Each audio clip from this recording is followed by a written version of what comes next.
এত রোজ উঠছে আজগা মন রাত ধরে না। ছোট ভাইটাও কোনো কাজে কারণে খাই না রে। কই ঘুরে না ঘুরে জানে আর কুলাইতেছে না। এই কাজগুলি কোন সময় করবো, ক্ষেতের কাজগুলি তো ঝামেলার মধ্যে আছে। আজ্জা আইরে যেটা বললো যে বিয়ার কথা কই হইলাম ফুল দিলি কাটা দিলি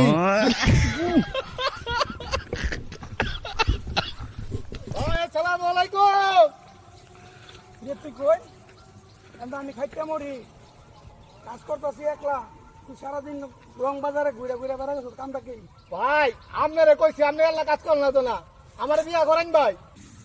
তুই তুই কোনো কাম কাজ করস না, কোনো কাম কাজের খবর নাই, তোতে মাইয়া ডাবিয়া দিব কাটা। আমি কাম করি না দেখে কি আপনি কাম করেন না?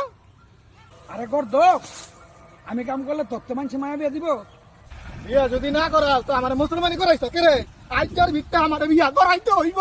কি করলি তুই?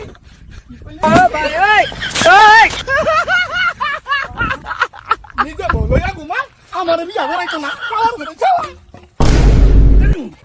সিজন দেন ভাই সিজন। আজ আমিও যদি সিজনের সময় বিয়া করতাম ভাই, আজ আমার ওই কাটলের মতো কতগুলো ফলামান থাকলো আর পিছে করলে আব্বা আব্বা আব্বা আমার কত আনন্দ লাগলো হইলি। ভাই তো আর বুঝলো না, না বুঝলে নাই, আমার কিছু করার নাই।